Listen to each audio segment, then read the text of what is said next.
Also, ladies, you have gotten increasingly promiscuous. You've gotten increasingly boss babish, right? You're prioritizing things guys don't care about. You're like, oh, I don't need a man all day long. What do you think guys are going to do eventually when you keep saying, I don't need a man, I don't need a man, I don't need a man, I can do it. Okay, honey, do it yourself, and I'll be over here just chilling. You don't need a man? Let's see how you do, right? That's where it's at right now. So when you keep telling guys you're useless, I don't appreciate you, you're not good enough, I don't need a man, eventually they say, you know what, screw you. Welcome back to Manosphere Daily. Let's jump into the video.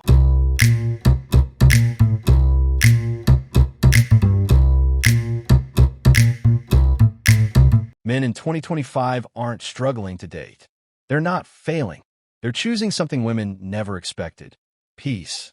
And modern women, they're watching this shift happen with zero idea how to stop it.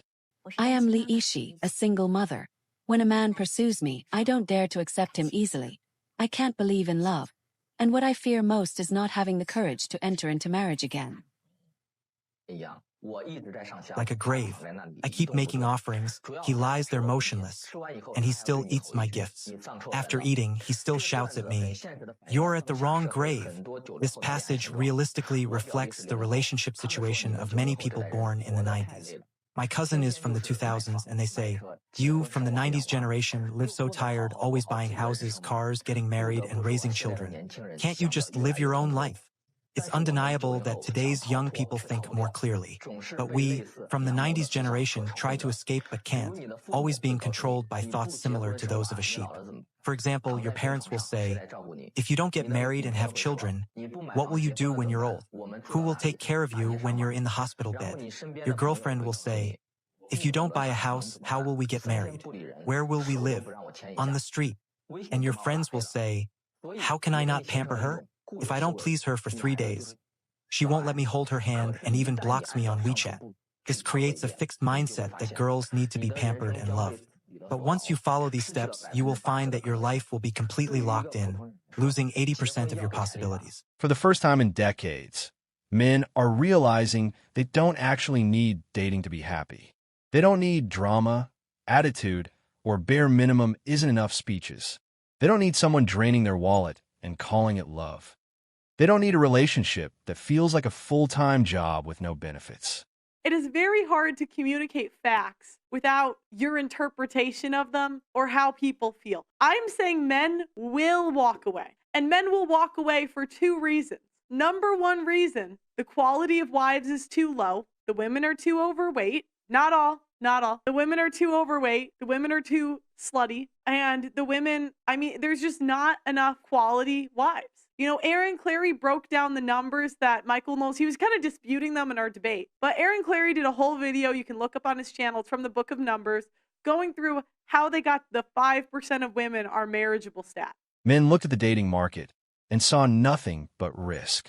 But being single, for the first time ever, it feels like freedom. No alimony trap. No false accusations. No cheating justified with "I was unhappy."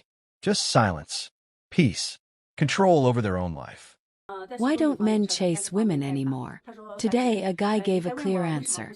A guy came today, he's 1.74 meters tall, has a bachelor's degree, earns around $150,000 a year, and has a house and car in Suzhou, although the house has a mortgage.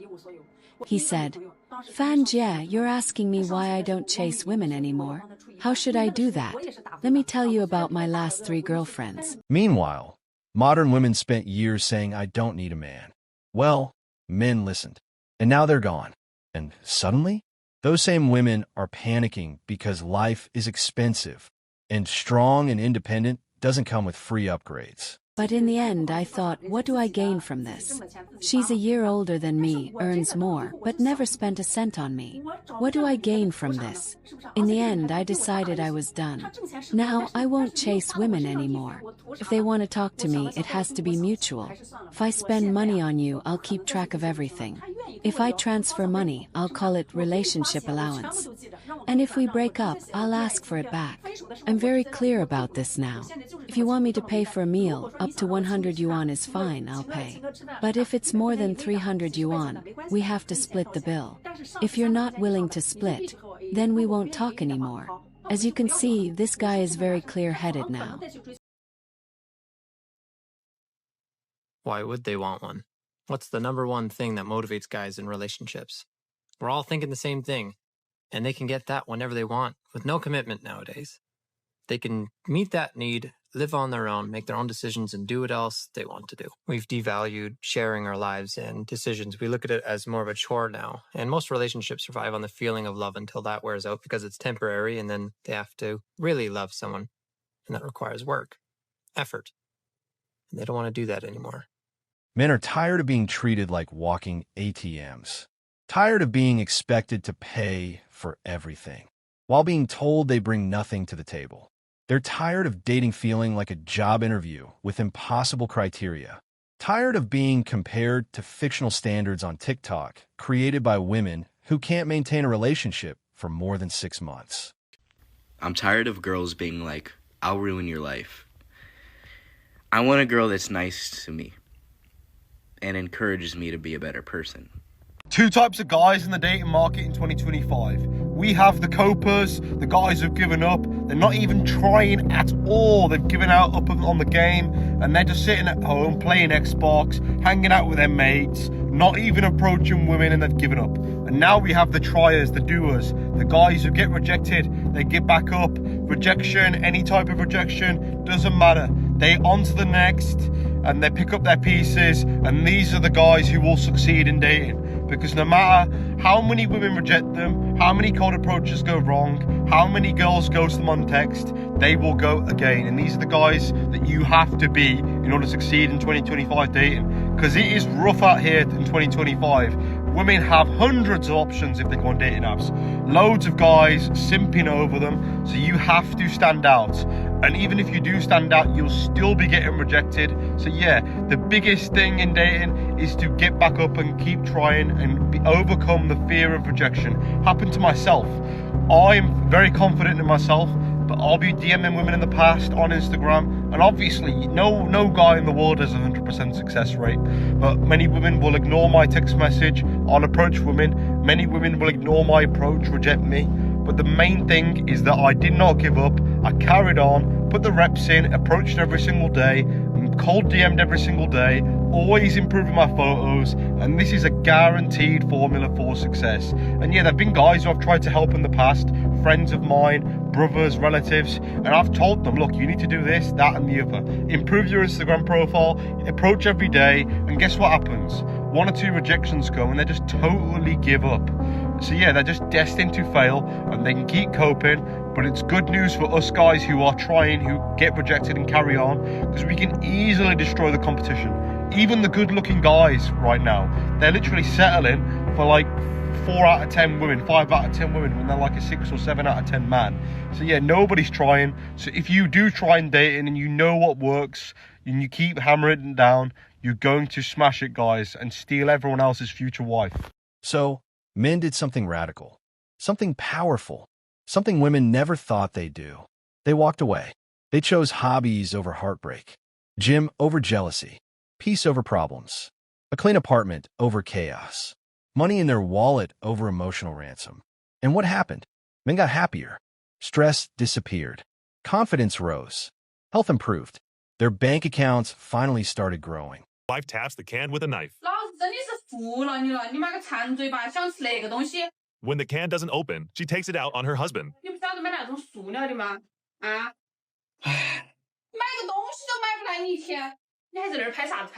But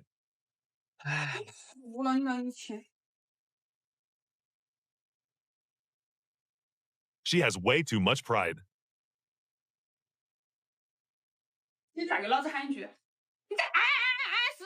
And she's actually kind of terrifying. I can do anything that a man can do. I deserve to be treated equal. I am so sick and tired of being treated like one of the guys. What can a girl do to get an ounce of respect from men? Chivalry is dead. Dead. Modern women hate this shift because it removes their safety net. It forces accountability. It exposes the truth. Men were never the problem. Men were the support system.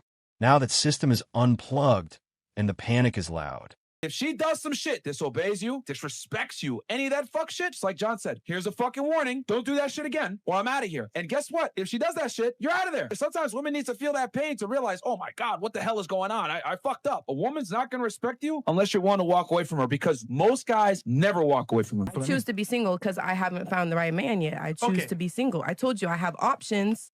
But they're not real options. Not to me, at least. They're options. None of your business. Yeah, but they're not real options. No, not to me. Yeah, that's the point. That's why I'm That's single. what I'm trying to say. Yeah. Like, the guys that you want don't want you. Okay, as a man in 2025, you're only left with two options. Option one, focus on yourself. Accept the fact that having a wife and a family might not be the path that God has for you. Accept that this might be a solo mission, and you're going to put all of your time and your effort into building yourself into the most strong, equipped, charismatic, abundantly wealthy man that you can possibly become with the help of God. Option two, you do option one, and you get really fucking lucky to find a 1 in a million girl who's not going to turn into a lying, manipulative cunt that's going to try to destroy your life, divorce you, take everything that you built, and try to keep your kids from you. So, the choice is yours. You see it in dating events where no men show up. Girls' nights turning into crying sessions about where all the good men went. TikTok lives full of women asking, why don't men want us anymore? And the answer is simple. Men aren't avoiding women. They're avoiding stress. They're avoiding entitlement. They're avoiding being used. They're avoiding relationships that offer responsibility but no reward. So a couple of weeks ago, I was texting a woman, and she told me she was living with her parents, which is, there's no shame in that. She said she's unemployed in between things, living with her parents. Same, like 2 sentences. She asked where I lived. I told her I rent a house. Verbatim, she said, ooh, men who don't own property are a red flag. Live from her parents' basement, she said this. I'm like, is it, like, don't you have a curfew? Like, what? At least I don't have to worry about waking up my parents if I bring somebody home. Like, what? I'm so sorry. Like, champagne taste on a beer budget, right? Again, no shame, but like... All I want to know is, where are the blue-collar men when they're not at work? Because they're rarely at the bar. They're not on Hinge. Like, I can't find them anywhere. Sometimes at Buffalo Chip, but that's about it. They're either on their way to work and they've stopped at a convenience store, or they are just chilling at home, enjoying their peace. Also, maybe resting in bed because his entire body hurts. Men don't hate relationships. They hate being disrespected in them. So in 2025, men made a choice society never expected. They chose solitude over suffering. Not because they gave up, but because they finally woke up. Men. Let's check out this video, and then we will come back and talk about it. So I had a man today ask me if I was ready for a serious relationship. Okay. So to answer that, my aunt suggested this. To start to say, yeah, I'm serious. I'm serious for somebody to take care of my mortgage. I'm serious for someone to take me on vacation. I'm serious about meeting someone that wants to pay a car note and my insurance, that wants to pay my phone bill, my electricity, my internet, that wants to... There was more to the shenanigans, but I decided to go ahead and cut it off because it's just pure foolishness. This woman isn't looking for a relationship. It's very clear that she's looking for a trick. And if this was our first conversation, it would downright be our last conversation.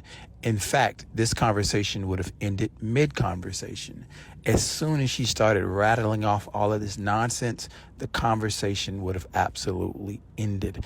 Or I would have challenged her notion and asked her, okay, I'm doing all of these things. What do I get in return?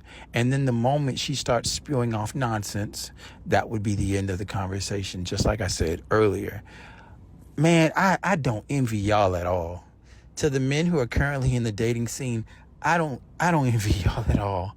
Boy, y'all got it bad. The lie that men believe because of Hollywood and because of what we're told by everybody is that women are looking for the man that's going to love them the most, the man who's never going to walk away. So we keep trying to prove this enduring unstoppable love. The man who loves the most is not the man that women are looking for. The man who has a purpose, a passion, or a plan about his life is the one that's most attractive to a woman. Your peace is your power.